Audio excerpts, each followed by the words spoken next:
Hello students, myself Ananya Varman, Assistant Professor, Department of Chemistry, JS College of Engineering. Today we will discuss about the water pollution. The why water? Why water is so important? Why we are discussing this chapter? Yes, water is very important for our sustainability. Everywhere we are using this water, like for domestic purpose, industrial purpose, for agricultural purpose, for construction purpose, everywhere. Day by day, for our activities, this water is getting polluted, which is very harmful for us. So we are the responsible person to stop this water pollution. Okay, students, already we have told, I have told you that today we will discuss about the water pollution. So here is the topic name, that is water pollution and the control. The module is 2 and lecture is 14.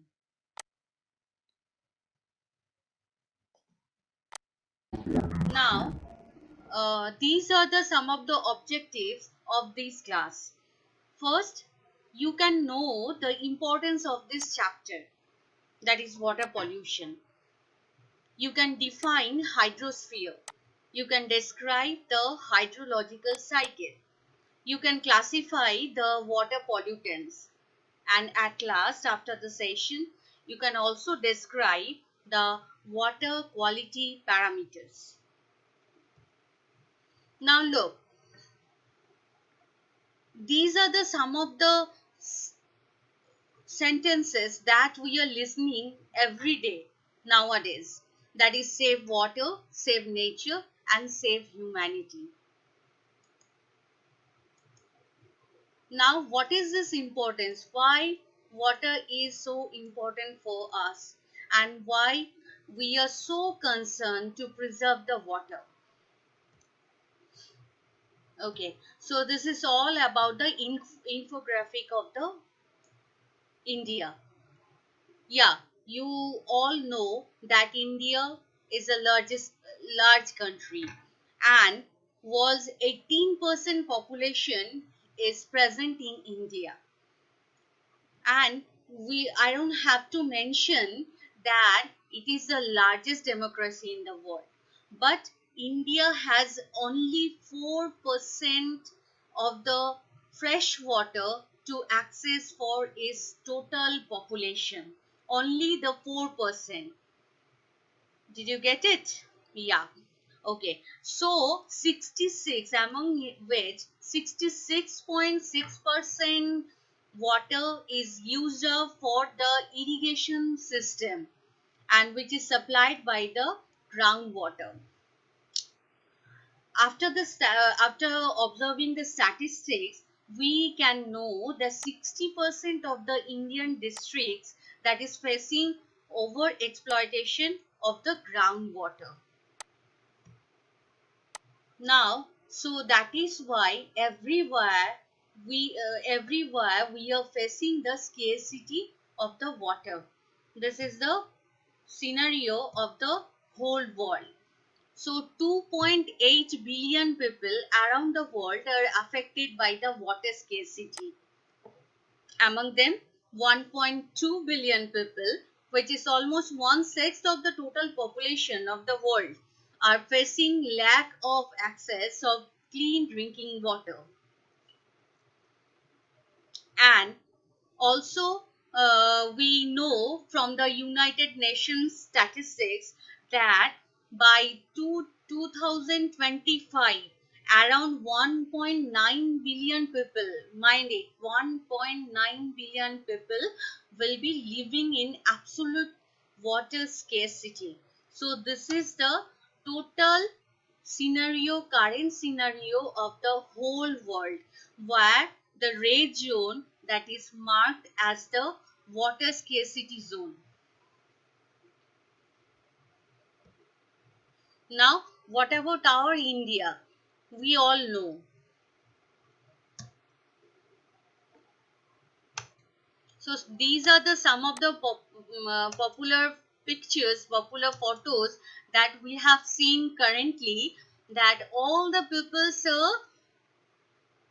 collecting the water from a single well. Okay, and this is the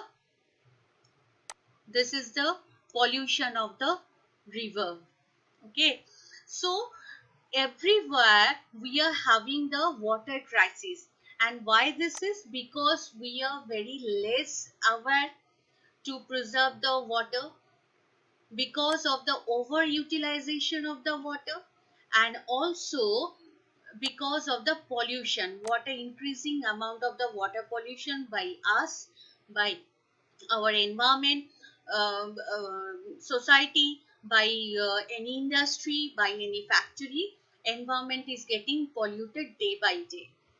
So that is why we should know what is the importance of the water in our life, what is the importance of preservation of the water in our life, why we have to aware about the water pollution day by day, which is increasing by our activity only.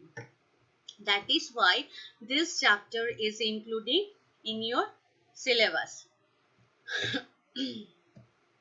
Okay, now first of all, the first topic that is you should know, that is a hydrosphere. Now what is hydrosphere? Generally all type of water resources are called by hydrosphere. Excuse me. So among these, 97.2% is of for oceans, and only 2.8% are available.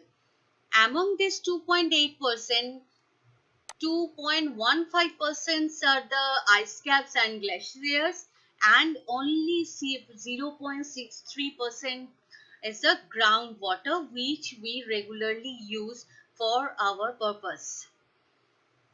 So rest of the 0.2%. So 0.02% among this rest of the percent, 0.009% is the freshwater lakes, and all we know, in our atmosphere also we have some of the moistures, that is 0.001%, soil water, that is 0.005%, streams are 0.001, and saline lakes and islands are 0.008%. Understand? So very few amount we have for to access for our activity. Now next topic, the important topic is, that is hydrological cycle.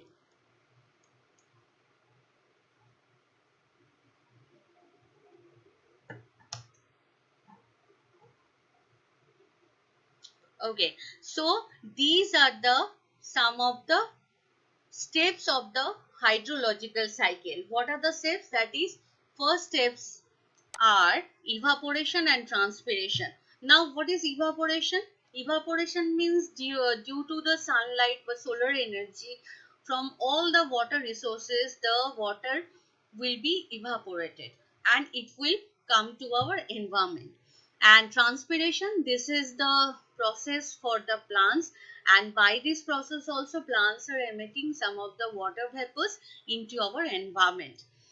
After this, what will be the fate of that water droplet? That water droplet, while come to our environment, it will form the cloud. So the next step is cloud formation step. The third step, that is condensation step. Now condensation, that means while the cloud will be floating over a hill station. Okay, so there the temperature will be very low. So at that low temperature, what will happen? The water will be condensed, and this is called condensation process. After condensation process, the cloud will become heavy. That time it cannot float, and that is why it will precipitate the next step, that is the precipitation step, and it will precipitate as the rain. Understand? So this is the precipitation. After precipitation, the last step is the runoff. Runoff process, whatever rainwater we are getting from the precipitation steps, to some extent some of the water will mix to the all type of water resources, okay, and the to some extent the some amount of the water will be collected as the groundwater. That is called runoff process. And after this runoff process, again the evaporation and transpiration process will be followed. So thus the cycle, this is called hydrological cycle, and these are the some of the important steps of the hydrological cycle. So from this portion you can have this type of question like what do you mean by hydrological cycle? Okay, next type question is what are the significance of each step that is that we are having in hydrological cycle. So for all this you have the same answer, that is you have to write down all the steps and you have to explain each and every steps. Understand? Okay. Next, okay, now up to this whatever we have discussed, this is just a quick review. So you have to just think about the answer. Just look at the screen, you can see the question, what is the percentage of groundwater present in earth, and for that you are having the 10 seconds. So students just think about this and think about the answer, what will be the answer of this question.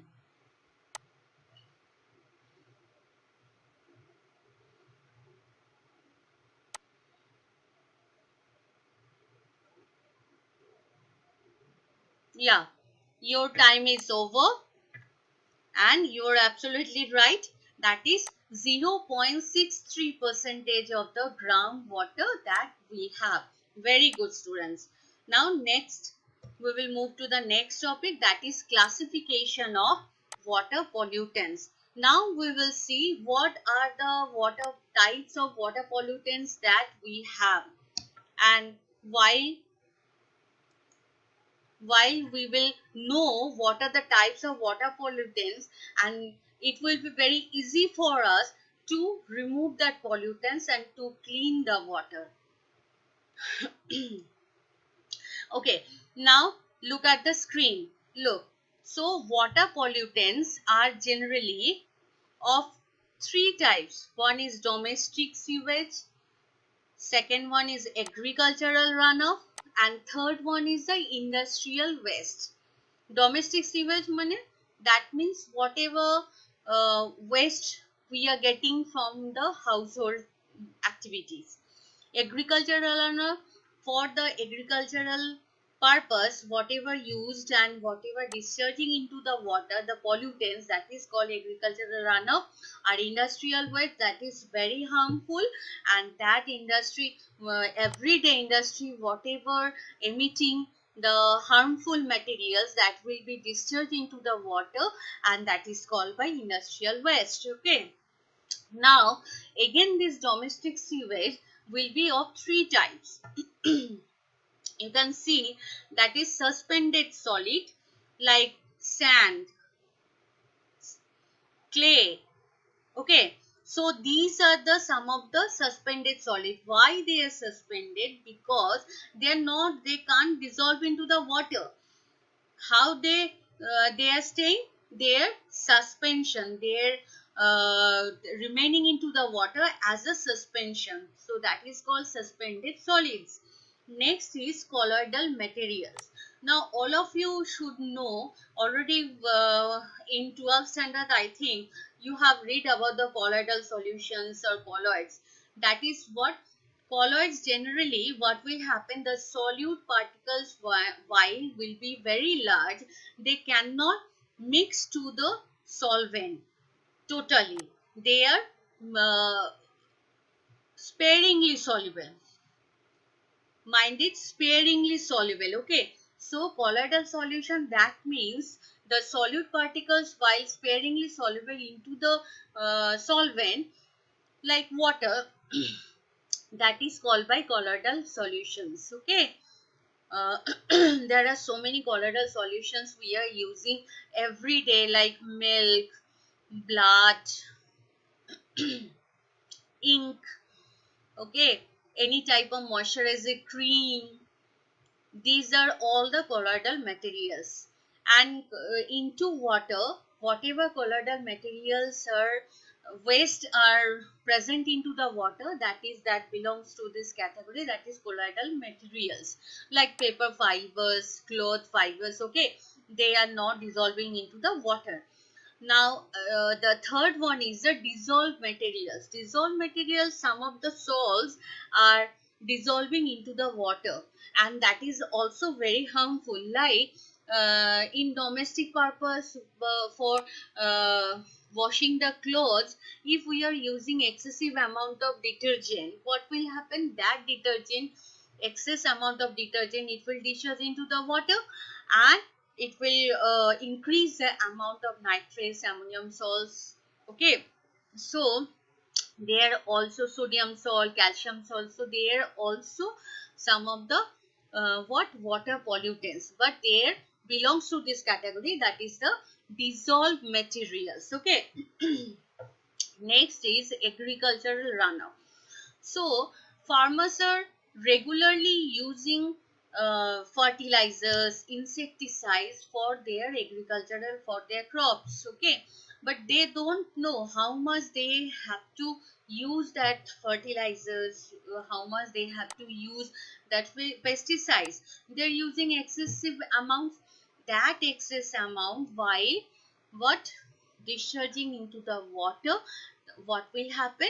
That time the water is getting polluted, and that is called agricultural runoff.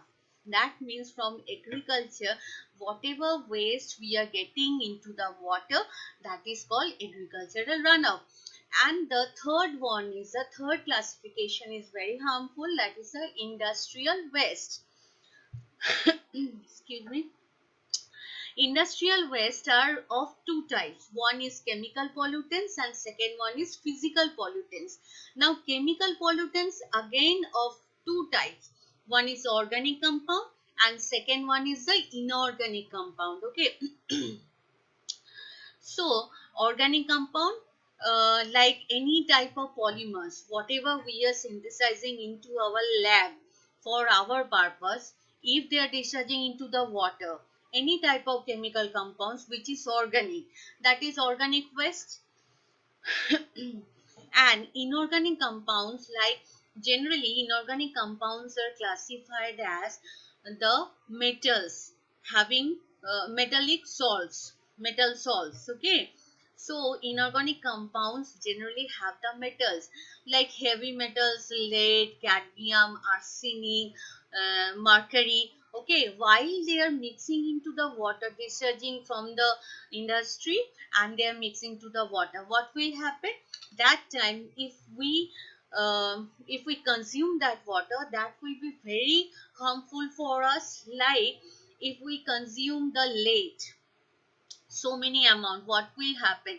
Lead can substitute the calcium from our bone system, and thus it will be very harmful for our body. Arsenic, all we know that in presence of arsenic, our if the water will be contact to our skin, it will cause the black foot disease, okay. So this is very harmful for us. Next one is physical pollutant. Physical pollutant, that means thermal. There are two types. One is thermal pollutant, one is oil spills. Thermal pollutant, generally what will happen, industry or any type of factory are using cold water for cooling down the cooling down the machines.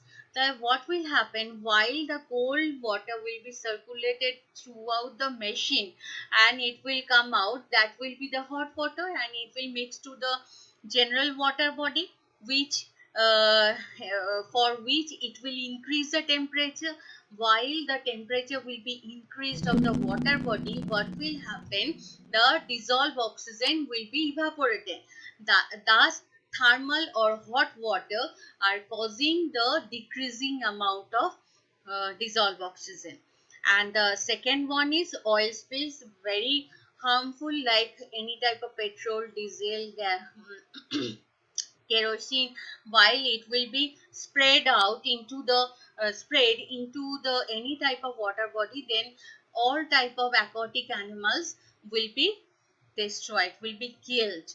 Okay, so these are the all water pollutants that we should know very well about this.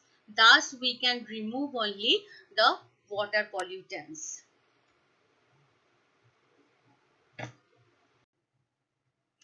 Okay, our next topic is water quality parameters. So, it is very important for us to know whatever water we are consuming, whatever water we are using for domestic purpose, for industrial purpose, for agricultural purpose, or for construction purpose, what will be the quality parameters. That is very important. If there will be the limited amount of waste materials, that it will be okay for us. But if there will be the compounds, that is the waste materials, that is beyond the limited value, that time we have to remove that waste particles from the water. So that's why the water quality parameters are very important for each and every cases.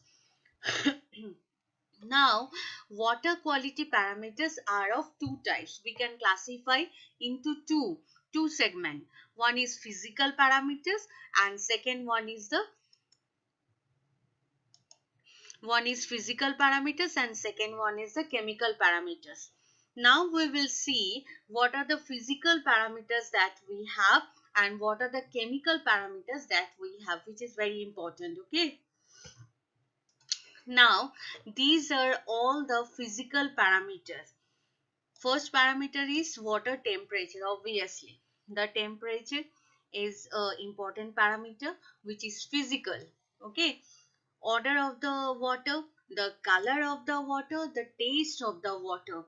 These are all the physical properties. While if you are given one glass of water, so at least you have to check these are the physical parameters, like what is the temperature, what is the odor, what is the color of the water, what is the taste of the water. So these are all these things you have to at least check. And the last one, uh, the total dissolved solid, that is TDS. Okay, so this is called TDS. Now we will discuss the what is this TDS, about this TDS in detail. Now come to the next slide. Okay, so this is, I have shown here the range of the TDS value for all the cases. Like if you were our drinking water, in our drinking water, what should be the TDS value? It should be below 50 ppm. What is ppm? Parts per million. That is milligram per liter. Milligram per liter in this unit, that is called by ppm, parts per million. Okay.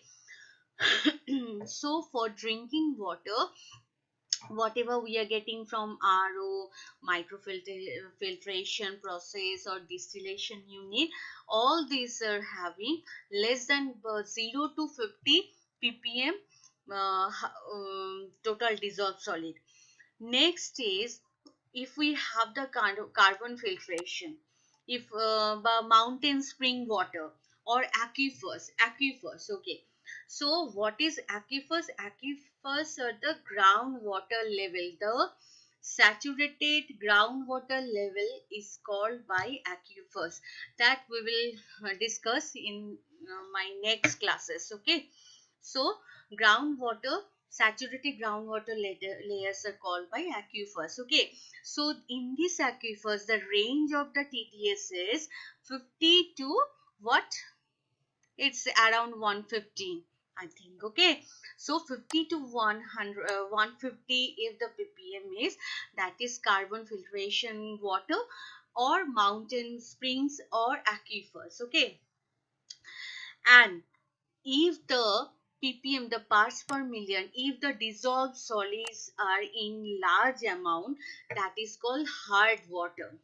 Okay. uh, Generally that is 170 ppm, that means 170 milligram per liter dissolved solids present into the water. And if the TDS value is in between 300 to 400, that is high TDS water, like whatever we are getting from the tap or for mineral spring. Okay, so this for this water the TDS value is high. Now TDS, total dissolved solid, that means all type of salts, while dissolve into the water, that is called by, that amount is called by TDS. Now uh, you can see that while in any one house, what if the aquaguard will be installed, what first they do, first they will check what is the TDS value of that house, and after that they will maintain that aquaguard. Okay, according to the TDS value. So we can see that for drinking water, whatever we are getting for RO or microfiltration or distillation from the distillation unit, it should be less than 50 ppm. And for the carbon filtration, mountain, spring or aquifers, the TDS is in between 50 to 150 ppm, and above this, that is called by hard water. And also while whatever we are getting from the tap or mineral spring, that is the high TDS, that water is containing high TDS value. Okay. So this is the quality parameter of TDS.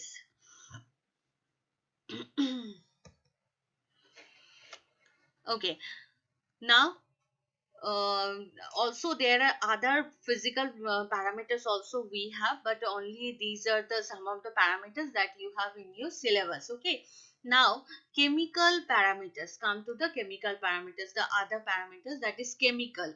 So chemical parameters, among this we have pH, we have biochemical oxygen demand, biological oxygen demand. Third one is the chemical oxygen demand. Fourth one is the dissolved oxygen. Fifth one is the total hardness. And the last one is the heavy metal, presence of the heavy metals. Okay, so these are all the chemical parameters that you have in your syllabus. Now for each and every parameters we will discuss. So come to the pH. Now all of you know that for the water the pH should be neutral, that is 7, around 7. Okay, and if we go towards the left, so it will be the acidic range, and if we'll go towards the right, above the 7, that means above the 7 the pH is alkaline, and the below the 7, that is acidic. Okay, now these are the some of the examples that we regularly see, and their pH also, their pH we regularly see. Okay, like lemon, in lemon we have the citric acid, okay, for which the pH is 2. For milk, it is pH is 6. For coffee, whatever coffee we have, that is pH is 5. For tomato, we have acidic pH to some extent, that is 4. Okay. Now basic pH, like baking soda, that is basic pH. Blood, to some extent basic, 8. Okay, ammonia solution, obviously the hard base, strong base, that is 11. So these are the all. This is the pH scale. So for our drinking water, only the water should have the 7 pH. If the pH will be less than 7, that means that is the acidic range. So that range, that's water we can consume. If the water is having higher than 7 pH, that water also we cannot consume or cannot use, because as this water is what, alkaline. Okay, next is biochemical or biological oxygen demand, that is BOD. Very important for your semester. This is very important parameter, that is biochemical biological oxygen demand. Okay. So how we can define this BOD? Now look, the amount of oxygen required to oxidize the organic waste by the microorganisms, with the help of the microorganisms and in presence of dissolved oxygen. You can see DO, capital D, capital O, that means dissolved oxygen. Okay. So with the help of this dissolved oxygen, whatever organic or biodegradable waste we have into the water, they are producing carbon dioxide and H2O.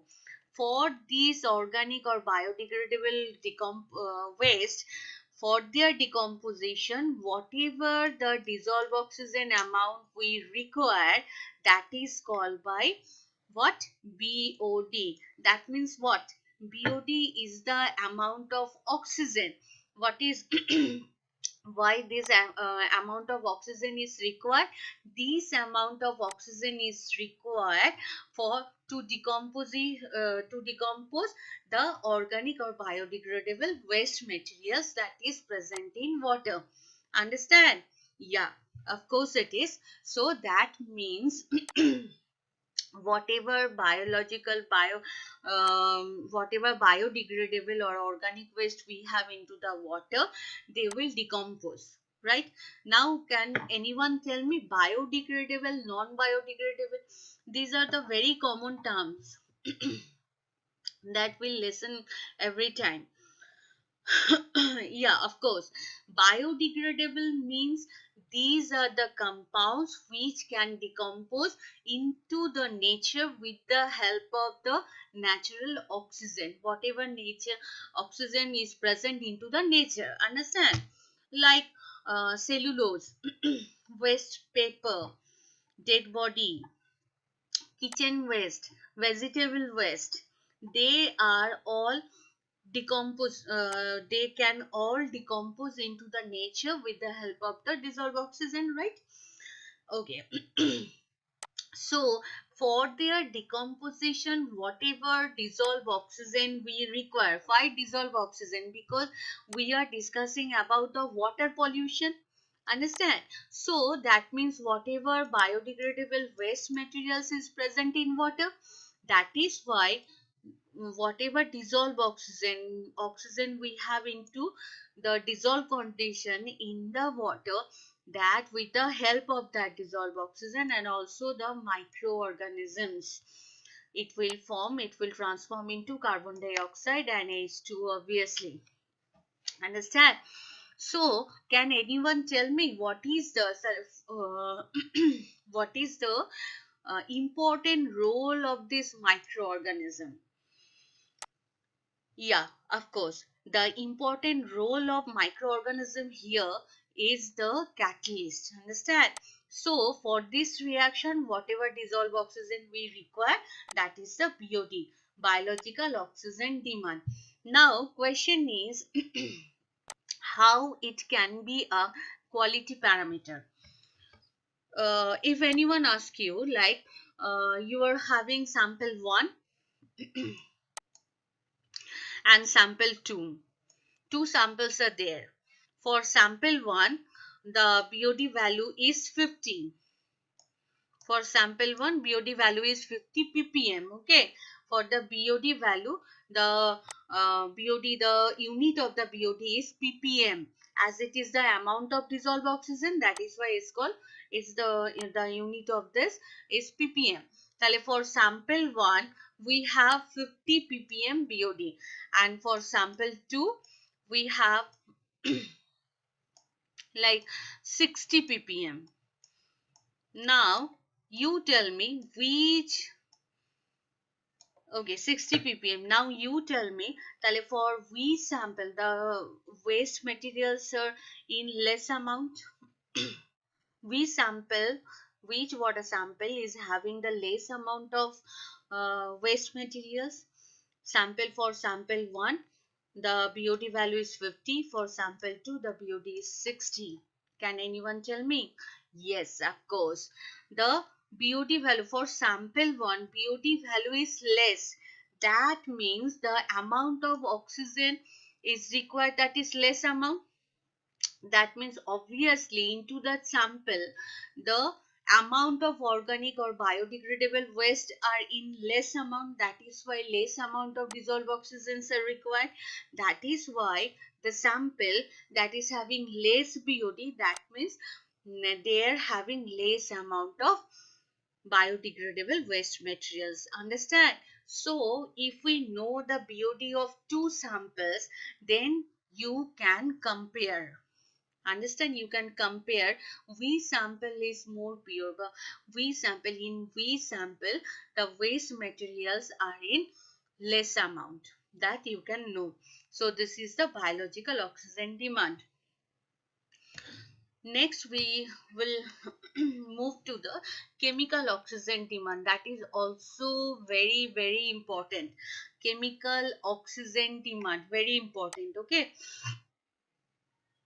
now chemical oxygen demand is defined as the required amount of oxygen to decompose both bio and non-biodegradable materials present in water. Now in your water there may be biodegradable material, there may be non-biodegradable material, or both can be present into the water. So non-biodegradable like plastic, this one example of the non-biodegradable, that is plastic.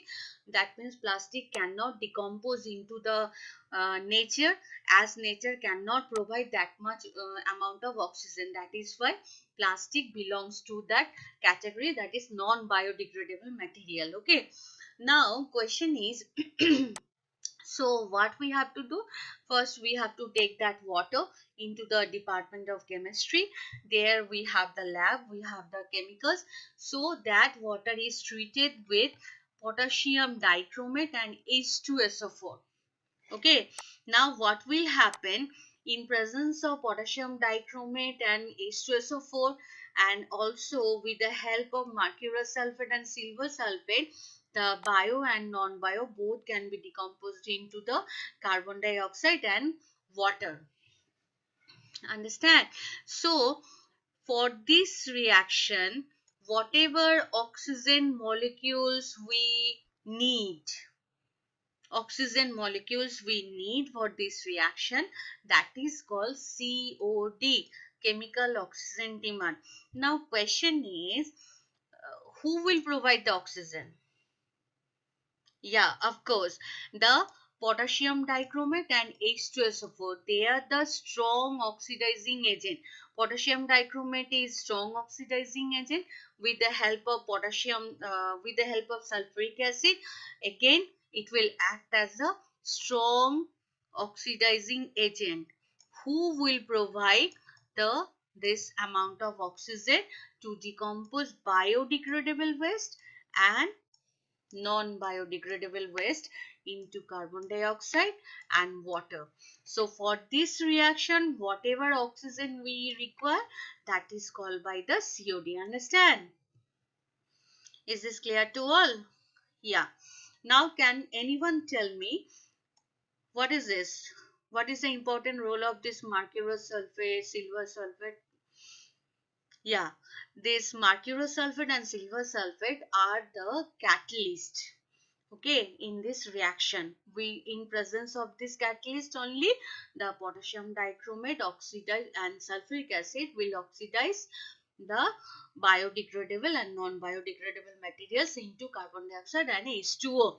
And for this reaction, the oxygen molecules, amount of oxygen molecules required, that is called by COD, chemical oxygen demand. Okay. Now, very important, huh? Now, here is a quick review. Now you know that what is BOD and what is COD. So, this is the question. What is the relation between BOD and COD? There are four options you have. That is BOD equals to COD. BOD is greater than COD. COD is greater than BOD. And BOD is half of COD. Now, students, you will get 10 seconds, and within these 10 seconds, you have to answer my question. Just think about the answer.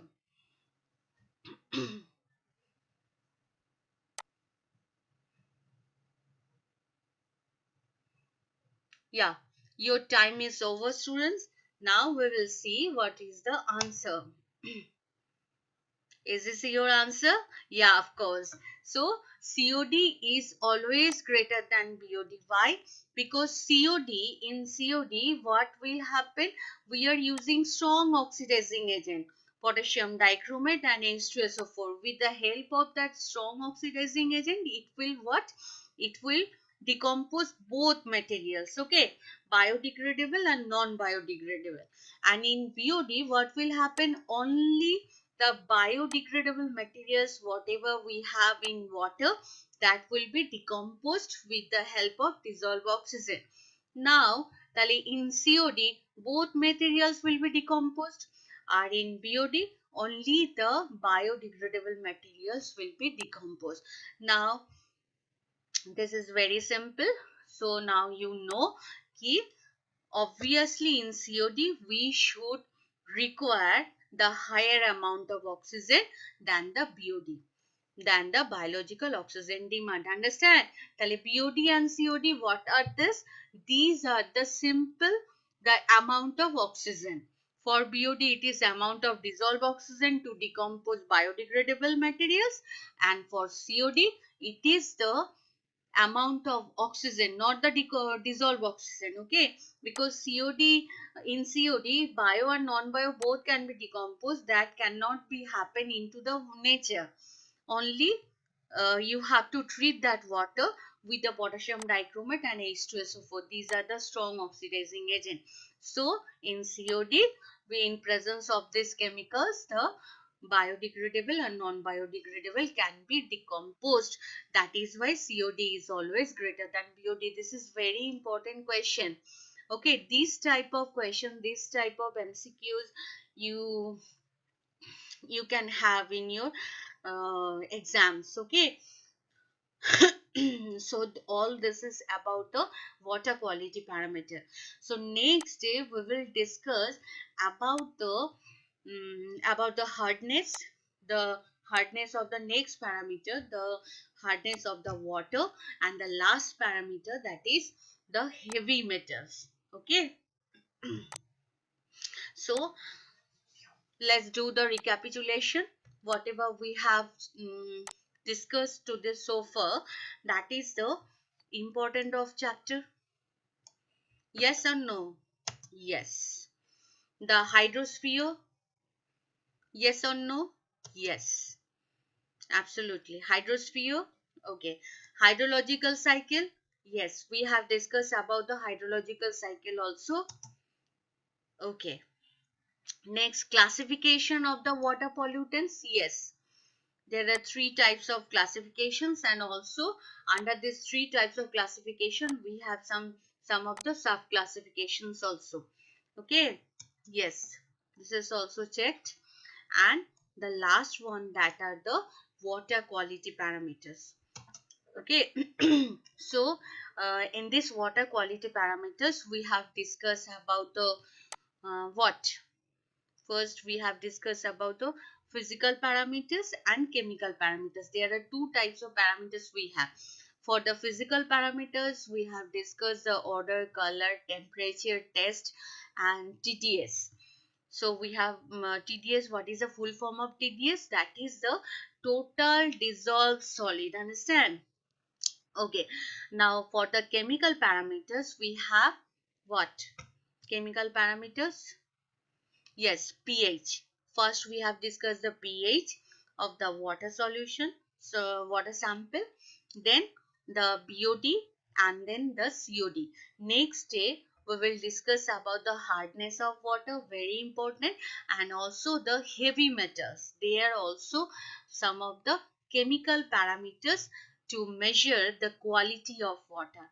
Okay, so from this portion, you can have this type of question like discuss about the quality parameters of water, or discuss about the four quality parameters of water. This type of questions generally you have in your exam. Okay, so thank you, students.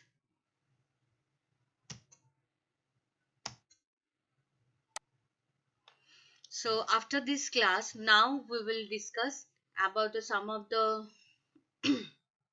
assignments I will give you, some of the quizzy questions I will give you, so that you have to do, and by this I can know, I can understand whether you understand, you have understood all the things, all the topics or not, or if you have the doubts, then also we will discuss. Thank you, students.